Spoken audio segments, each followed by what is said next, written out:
नवमी आणि दसरा एकत्र आल्यामुळे घट कधी हलवावे, त्याचबरोबर घट उठवण्याचा शुभ मुहूर्त कोणता, उपवास कधी धरावा, अष्टमी आणि नवमीचा उपवास कधी धरावा, उठता बसता उपवास कधी सोडावा, त्याचबरोबर 9 दिवसांचे उपवास कशा पद्धतीने सोडावे, कोणता पदार्थ खाऊन उपवास सोडावा, या सर्व प्रश्नांची उत्तरं या आजच्या व्हिडिओमध्ये तुम्हाला मिळणार आहे. त्यामुळे तुम्हाला जर हा व्हिडिओ आवडला तर चॅनलला सबस्क्राईब करा, शेजारील बेल आयकॉनलाही प्रेस करा आणि कमेंटमध्ये आपल्या कुलदेवीचं नाव लिहायला अजिबात विसरू नका.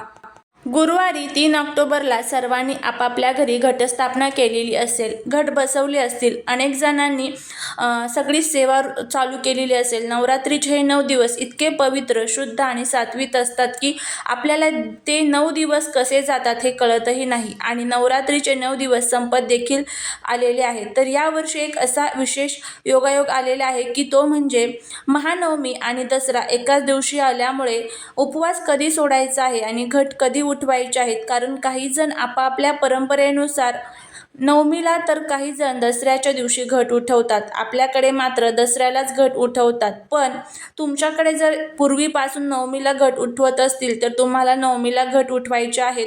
आणि ज्यांनी पहिल्यांदा घटस्थापना केलेली असेल किंवा ज्यांना माहीत नसेल की आपल्याकडे पूर्वीपासून कधी घट उठवतात तर त्यांनी मात्र दसऱ्याच्या दिवशीच घट उठवायचे आहेत. कारण शास्त्रानुसार नवरात्रोत्सव शनिवारी 12 ऑक्टोबरला घट उठवण्याचा शुभ मुहूर्त आहे आणि शनिवारी 12 ऑक्टोबरला दसरा पण आहे. दशमी तिथी ही 12 तारखेला सकाळी 10:59 सुरू होत असून ती दुसऱ्या दिवशी 13 तारखेला 9:08 संपते. त्यामुळे जे लोक दसऱ्याला घट उठवणार आहेत तर त्यांनी सकाळी 11 नंतर शनिवारी 12 ऑक्टोबरला सकाळी 11 नंतर घट उठवायचे आहेत. कारण सकाळी 11 नंतर दशमी तिथी चालू होते. याच दिवशी तुम्ही विजय मुहूर्तावरती घट उठवू शकता. शनिवारी 12 ऑक्टोबरला विजय मुहूर्त हा दुपारी 2:22 पासून ते दुपारी 3:09 पर्यंत असणार आहे. हा विजय मुहूर्त सकाळी 11 नंतर पण कधीही उठवले तरीही चालू शकतात. कारण हा जो शुभ मुहूर्त आहे तर तो आपल्याकडे मानला जातो. दसऱ्याच्या दिवशी तुम्ही जर घट उठवणार असाल तर सकाळी 11 नंतर तुम्ही कधीही घट उठवू शकता. जे लोक नवमीला घट उठवणार आहेत तर त्यांनी घट कधी उठवायचे तर त्यांनी शनिवारी 12 ऑक्टोबरला पहाटेपासून ते सकाळी 11 वाजेपर्यंत तुम्ही घट उठवू शकता. शनिवारी 12 तारखेला सकाळी पहाटेपासून ते 11 वाजेपर्यंत नवमी जे घट उठवू शकतात या वेळेमध्ये उठवायचे आहेत. अशा प्रकारे आपल्याला परंपरेनुसार त्या दिवशी घटाचे उद्यापन करायचे आहे. आता उपवास कधी सोडायचा तर नवरात्रीमध्ये काही जण 9 दिवसांचा उपवास करतात, काही जण उठता बसता करतात, तर काही जण अष्टमी आणि नवमीचा करतात. तर ज्यांच्या नवरात्रीचा 9 दिवसांचा उपवास आहे त्यांनी पतिप्रदेपासून उपवास केलेला असेल तो उपवास आपल्याला शनिवारी 12 ऑक्टोबरला घट उठवल्यानंतर सोडायचा आहे. तुम्ही तुमच्या पद्धतीनुसार नवमीला घट उठवले किंवा दसऱ्याला उठवले तरीही आपापल्या घट उठवल्यानंतरच आपल्याला उपवास सोडायचा आहे. ज्यांनी अष्टमी आणि नवमीचा उपवास केलेला असेल त्यांनी अष्टमीचा उपवास धरायचा आहे, त्याबरोबरच नवमीला पण धरायचा आहे आणि दुसऱ्या दिवशी म्हणजेच दसऱ्याला आपल्याला सकाळी घट उठवल्यानंतर उपवास सोडायचा आहे. किंवा तुम्ही नवमीला उठवत असाल तर घट उठवल्यानंतर आपल्याला उपवास सोडायचा आहे. त्याबरोबरच उपवास हा एक अनेक जणांचा असतो. तर त्यांनी उपवास कधी सोडायचा तर ज्यांना उठता बसता उपवास केलेला असेल त्यांनी नवरात्रीच्या पहिल्या प्रतिपदेला उपवास केलेला असतो आणि दुसऱ्या दिवशी सकाळी सोडलेला असतो. तर त्यानंतर आपल्याला शुक्रवारी महाअष्टमीला उपवास करायचा आहे आणि शुक्रवारी 11 ऑक्टोबरला आपल्याला दिवसभर उपवास करायचा आहे. तुम्ही सकाळ संध्याकाळ फराळाचे पदार्थ खाऊ शकतात.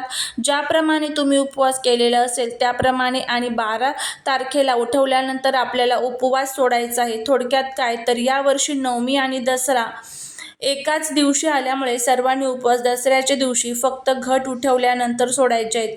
घट उठवण्याच्या आधी सर्वांकडे महानैवेद्य बनवला जातो. काही जण गोडाधोडाचे पदार्थ बनवतात तर काही जण पुरणपोळीचा नैवेद्य बनवला जातो. असंही आपण दसरा या सणाला गोडधोड जेवण बनवतो. त्यामुळे आपल्याला दसऱ्याच्या दिवशी सकाळी घटाला देवीला पुरणपोळीचा नैवेद्य दाखवायचा आहे आणि घट उठवल्यानंतर मग आपल्याला उपवास सोडायचा आहे. काही जण पुरणपोळीचा नैवेद्य दाखवायच्या आधी थोडासा दही भाताचा नैवेद्य दाखवतात, मध्ये पण थोडासा दही भात टाकतात आणि गारवा म्हणून तुमच्याकडे जर ही पद्धत असेल तर तुम्ही करू शकतात. काही जण दही भात खाऊन पण उपवास सोडतात किंवा तुमच्याकडे जर पुरणपोळीचं जेवण बनवत असेल तर आपल्याला घट उठवल्यानंतर पुरणपोळीचे सात्विक असे जेवण ग्रहण करून उपवास सोडायचा आहे.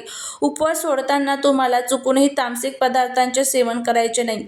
कांदा लसूण पण याचा समावेश यामध्ये आहे. तर कांदा लसूणयुक्त पदार्थांचे सेवन करून उपवास सोडू नका. तर आपल्याला सात्विक अन्नपदार्थ ग्रहण करून उपवास सोडायचा आहे.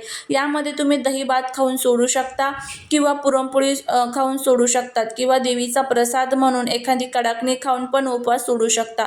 त्याबरोबरच घट उठवल्यानंतर जो अखंड दिवा असतो तर तो फुंकर मारून विझवू नका. तर त्यातील तेल संपल्यावरती तो दिवा आपोआप शांत होईल. त्यानंतर तुम्ही जो उचलून घासून पुसून स्वच्छ ठेवा आणि ज्या दिवशी तुम्ही घट दसऱ्याच्या दिवशी उचलणार आहात तर त्या दिवशी देवांना स्नान घालून तुम्ही त्यांची स्थापना नवीन वस्त्रांवरती करायची आहे. त्यांची छान पूजा करायची आहे. झेंडूचे फुले आणि आपट्याची पाने व्हायची आहेत आणि त्याच दिवशी आपल्याला देवांना नवरात्र उत्सवाचं जे उपवासाचं पारण आहे तर ते आपल्याला करायचं आहे. आजच्या व्हिडिओमध्ये तुम्हाला घट उठवण्याबद्दल उपवास सोडण्याबद्दल संपूर्ण माहिती देण्याचा मी प्रयत्न केलेला आहे. कसा वाटला तुम्हाला आजचा व्हिडिओ मला नक्की सांगा. आवडला असेल तर चॅनलला सबस्क्राईब करा. जास्तीत जास्त लोकांपर्यंत शेअर करा. झालेली सेवा ही महाराजांच्या चरणी रुजू करते. श्री स्वामी समर्थ.